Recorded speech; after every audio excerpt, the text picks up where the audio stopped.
yourtravel.com. வணக்கம் நேர்களே, இன்னைக்கு நம்ம பார்க்க போகிற ஊர் ராமநாதபுரத்தில் இருக்கிற ராமலிங்க விலாஸ் பேலஸை பார்க்க போகிறோம். ஸோ இதோட முக்கியத்துவம், இதோட வரலாறு பற்றி எல்லாம் நம்ம பார்க்கலாம்.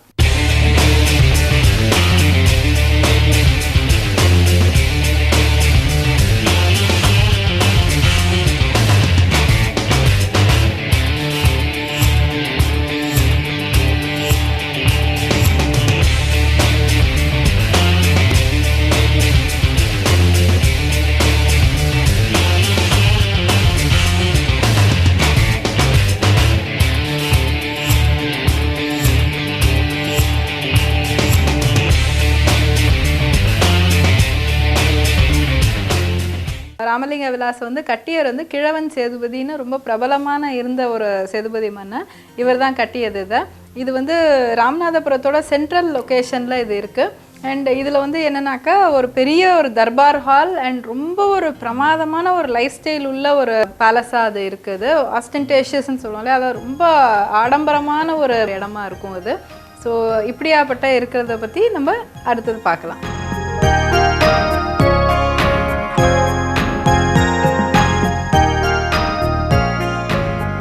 தமிழகத்தின் முக்கியமான மன்னர்களில் ஒருவராக வாழ்ந்து மறைந்த ராமநாதபுரம் மன்னர் கிழவன் சேதுபதியால் கட்டப்பட்ட அரண்மனையின் பெயர்தான் ராமலிங்க விலாசம்.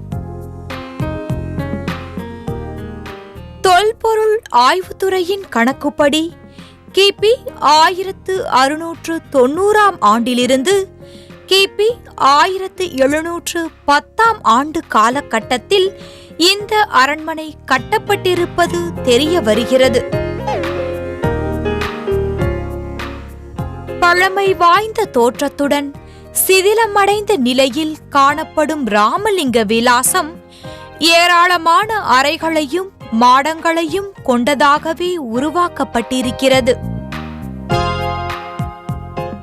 ராமலிங்க விலாசத்தின் பாதுகாப்புக்காக அரண்மனையை சுற்றி 44 பீரங்கிகளை மன்னர் சேதுபதி நிறுத்தி வைத்திருந்ததாகவும் குறிப்புகள் உள்ளன.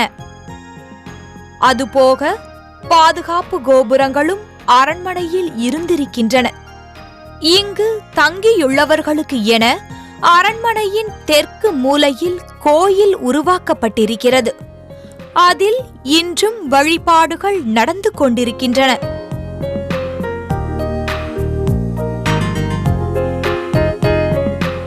மதுரையில் உள்ள திருமலை நாயக்கர் மகால் உருவாக்கப்பட்ட சில 10 ஆண்டுகளில் ராமலிங்க விலாசம் கட்டப்பட்டிருப்பதால் அதன் தாக்கம் இதில் அதிகம் உண்டு.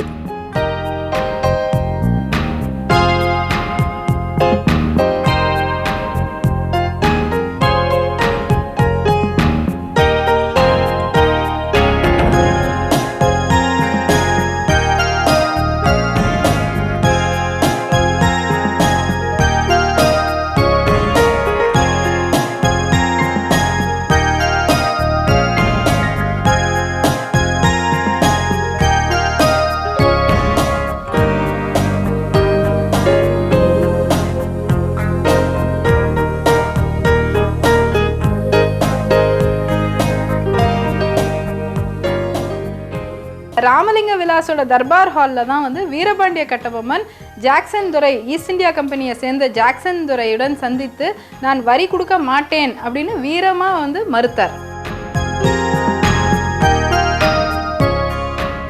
ராமலிங்க விலாசத்தின் பிரதான பகுதியாக தர்பார் அரங்கம் உள்ளது.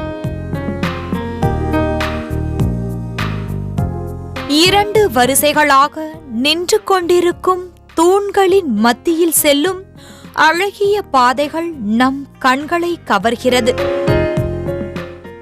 இந்த அரங்கத்தில்தான் நாட்டு மக்களின் குறைகளை சேதுபதி மன்னர் கேட்டறிவாராம்.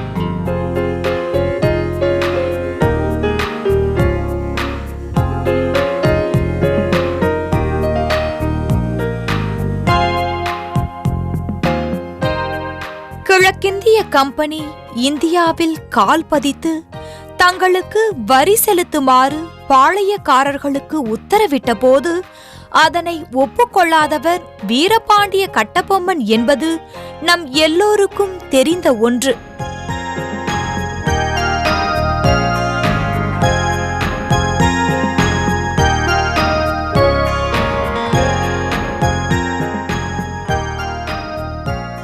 அவர் ஜாக்சன் துரையை சந்தித்து வரி கொடுக்க மறுத்து வீரமாக பேசிய இடம் ராமலிங்க விலாசத்தில் இதே தர்பார் அரங்கத்தில்தான் என்பது பலருக்கும் தெரியாத உண்மை.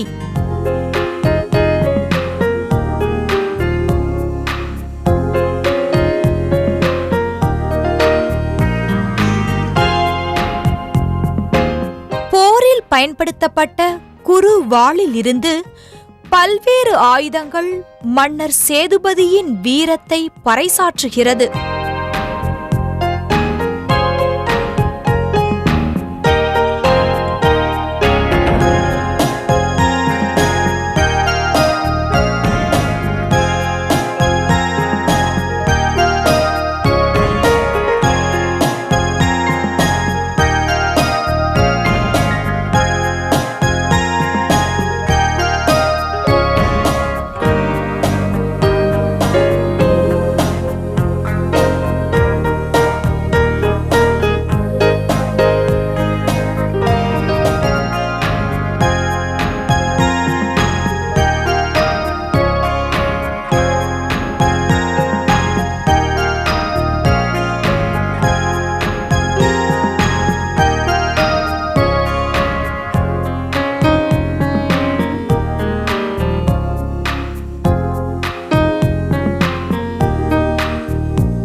பேலஸோட செவறுகளில் பார்த்தீங்கன்னாக்கா மிக பிரம்மாண்டமான ஓவியங்கள் இருக்குது.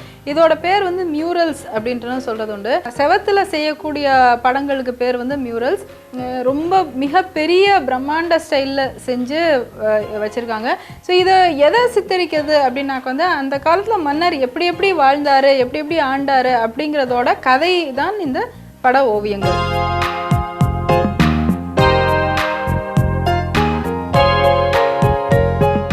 ராமலிங்க விலாசத்தின் தர்பார் அரங்கத்தின் தூண்களை இப்பொழுது அழகிய ஓவியங்கள் அலங்கரிக்கின்றன.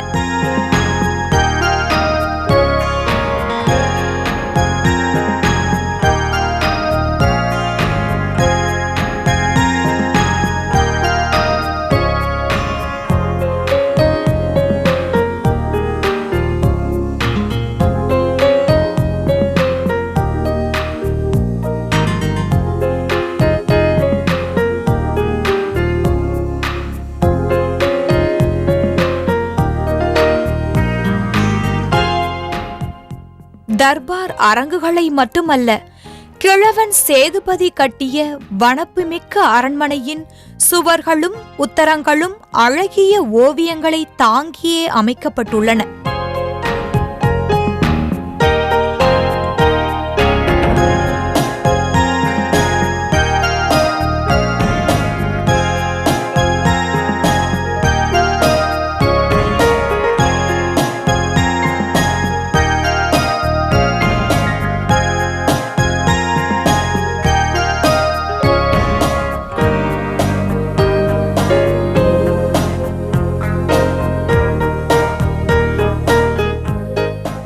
அவை மன்னர் சேதுபதியின் காதல், வீரம், அர்ப்பணிப்பு, போர்க்களத்தில் கண்ட வெற்றிகள் அனைத்தையும் இன்றும் பிரதிபலிக்கின்றன.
ராமலிங்க விலாஸ்ல தான் வந்து இளவட்டக்கல் அப்படின்னு ஒரு கல் இருக்குது. இந்த கல் என்ன அப்படின்னாக்க வந்து அந்த காலத்தில் ஒரு திருமணம் நடக்கணும்னாக்க வந்து இளைஞர்கள் இந்த கல்லை தூக்க முடிந்தால்தான் வந்து அந்த ஊரில் பெண் கொடுப்பாங்க. ஸோ அதுக்கான வீரத்தோட அடையாளம் தான் இந்த இளவட்டக்கல். முகவை மண்ணுக்கே உரிய வீரத்தை அடையாளம் காட்டும் இளவட்ட கல் ஒன்றும் ராமலிங்க விலாசத்தில் காட்சிக்கு வைக்கப்பட்டுள்ளது. 1 டன் எடை கொண்டதாக காணப்படும் இந்த கோள வடிவ முரட்டுக்கல் சேதுபதி காலத்தில் மணமகனை தேர்வு செய்வதற்காகவே உருவாக்கப்பட்டதாக கூறப்படுகிறது.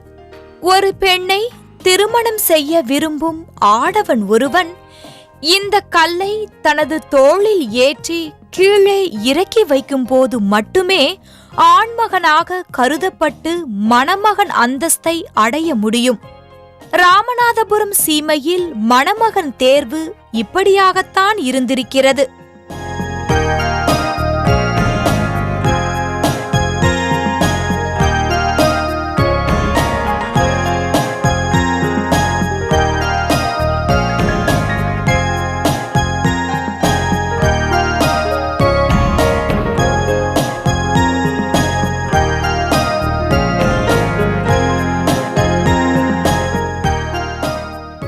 விவேகானந்தர் இங்க வந்து தங்கியதாக சில குறிப்புகள் உள்ளன.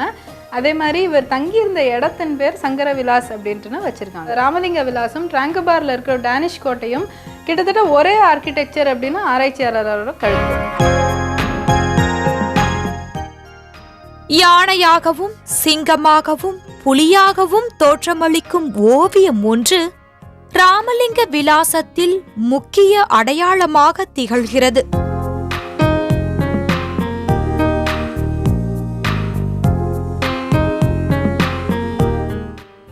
மன்னனும் அமைச்சர்களும் தங்கள் புனித சடங்குகளை நிறைவேற்ற அமைக்கப்பட்ட அபிஷேக பீடம் அரண்மனையின் மற்றொரு முக்கிய அம்சம். குறுகிய மாடிப்படிகள், ஏறி சென்றால் கண்ணில் படும் பரந்து விரிந்த அரங்கமும் அங்கிருக்கும் சுவரோவியமும் தூண்களும் ராமலிங்க விலாசத்திற்கு மேலும் அழகூட்டுகின்றன. ஸ்ரீ ராமபிரானால் முதல் சேதுபதியாக மகுடம் சூட்டப்பட்ட குக சேதுபதி அமர்ந்த கல்லும் ராமலிங்க விலாசத்தில் காட்சிக்கு உள்ளது. கிழவன் சேதுபதி இறந்தவுடன் அவருடைய மனைவிமார்கள் உடன்கட்டை ஏறிய இடத்தையும் ராமநாதபுரம் அரண்மனையில் காணலாம். விவேகானந்தர் இங்கு வந்து தங்கியதாகவும் சில குறிப்புகள் உள்ளன. அவர் தங்கியிருந்த மாளிகை சங்கர விலாசம் என்று அழைக்கப்படுகிறது.